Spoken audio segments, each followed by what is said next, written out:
What's crack, Smack Whack, and all you revive the convention with another MLB The Show 21 video, here to go over No Money Spent episode 6. I'm going to Battle Royale. I'm not going to play on stream. I'd rather not embarrass myself, but I finished the Battle Royale program, and how I did it. Last night, all of a sudden, I got to a point, I hit like 6 home runs in a game, 10 home runs in entry, 5 points, and like 2 of them were with this silver Mike Zunino.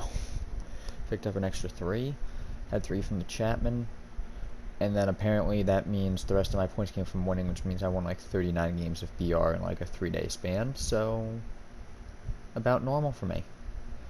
Got started on the events, haven't played much, 3 wins. I'm 3-0, mostly because my team's a lot better than most people I'm playing.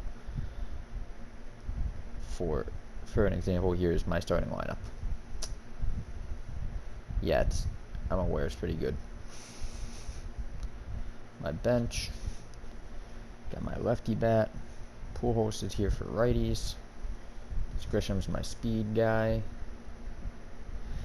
Biggio's like a second speedy guy, and Will Smith is a second catcher slash, I'd probably go with Gravy for righties, so yeah, he's kind of a second catcher, and all these guys just don't make the lineup for various reasons. I don't like mini swing, I don't like lefty-lefty matchups, and that's what he's best at. I don't want a right-handed first baseman. I don't think he's very good, and I don't have room for him. I could go on, but I'd rather not. Pitching-wise, at 50 BR points, I chose Tom Seaver. I said I was going to. I did. I would do it again, etc., etc. I have not used him yet, but I'm excited to. Unfortunately, I'm focused on the event right now to try and get that done before it resets or it goes away or whatever's happening, because we don't have any word until we might know this Friday when we get the next schedule update, when more content comes in the game. But it's hard to say whether or not something like that would make the cut with how much stuff is probably going to be there left over from today or from Friday. And beyond that, I did the entire NOS Team Affinity. I got these 5. Why am I scrolling all the way to the end? I got these 5, I collected them all, which puts me at 16 out of 42 cards. So when I finish the next version, I'll be at 22. Because I'll get the 5, and then I'll also get that Larry Doby card I don't really want.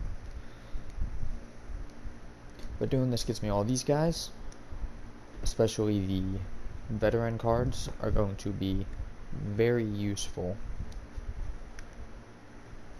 in the long run, because postseason cards, at least last year, won the Trout collection, at least last year, the big collection in the middle of the year for another stacked card, just like the Live Series collection gives.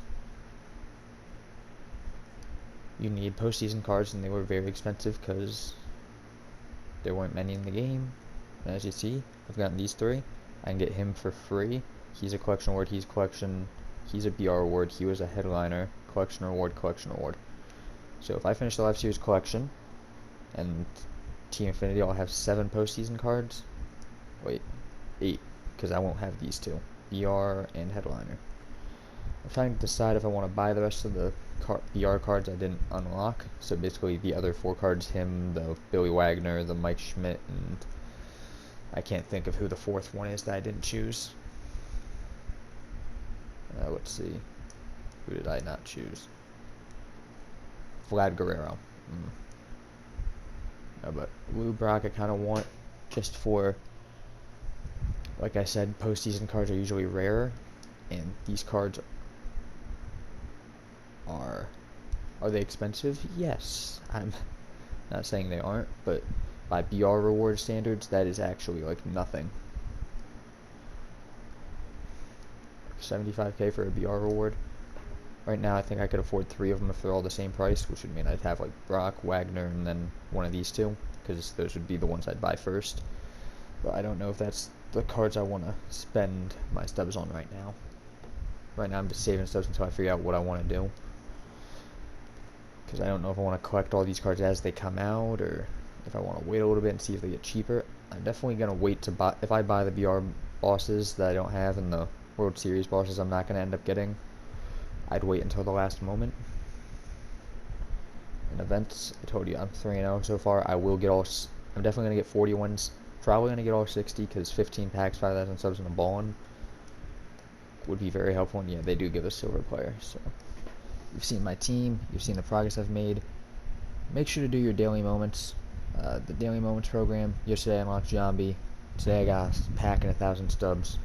Tomorrow I get this Roberto Alomar, who isn't even in that postseason collection, will be very useful to have later in the year. A ballin pack in a couple of days, and then 3 days, 3 show packs and 2,500 subs.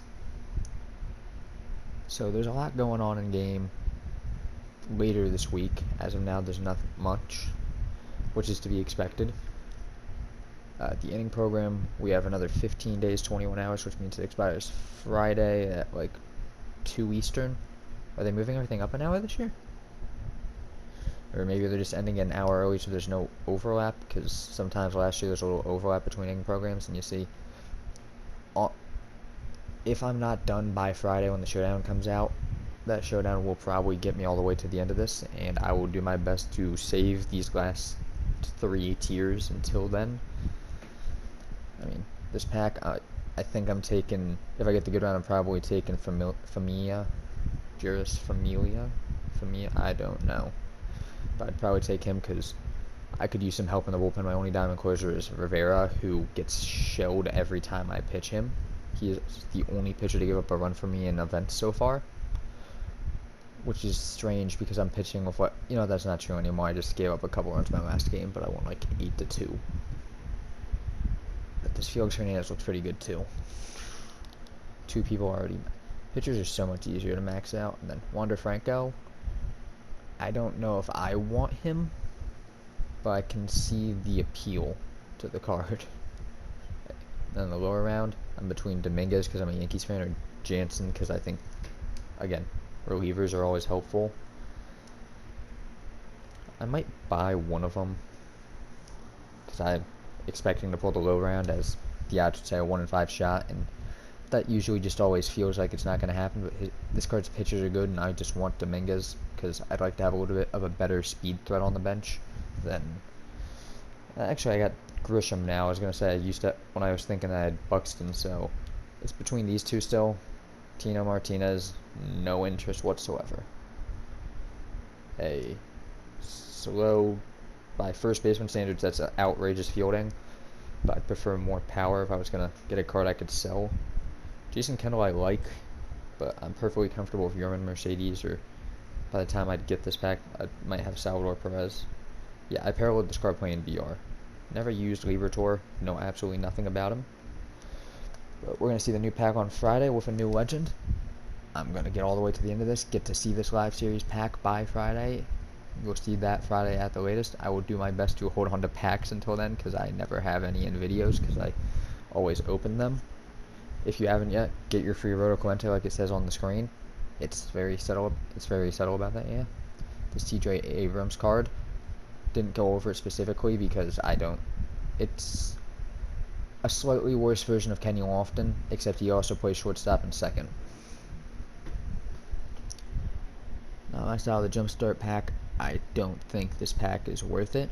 5 no-sell golds, and the odds of making the stubs back are very slim. If you're just getting the game now, maybe. Sorry, if you're just getting the game now, then maybe that's a good idea, but if you've had it since the early release, I would not recommend. Collections, I keep collecting cards. I decided I'm not going to sell, who did I pull? Bregman, so I threw him in. How much is Verlander now? Because if I could afford Verlander, I'd finish this collection, but it doesn't do much because I don't want that Jeff Bagwell card. 25k for Verlander ain't that bad. I don't want the Bagwell card unless I can finish the division and get Ricky Henderson. But to finish the division, I need Tanana, which means I have to get Mike Trout. So I'm not buying Verlander until I get Trout, and I think Trout's 345,000, 346 to be exact. But yeah, that's ridiculous. Plus, I'd have to get Rendon, and there would be a lot to do before I'd pay for Verlander. If I pull him, I pull him, but I'm not going to go out of my way to get him. And then I think it's the Pirates. I have not bought a single one of these cards. I just keep pulling Pirates. Maybe it's because half their team is common. If you have any questions, any comments, any suggestions, anything you'd like to see me cover about Diamond Dynasty, leave a comment, say something in the live chat when this premiere. I usually do my best to be there. Any support, any likes, any comments, all of it matters a lot to a channel, especially one this size. If you enjoy, please like and subscribe. And as always, the best is yet to come.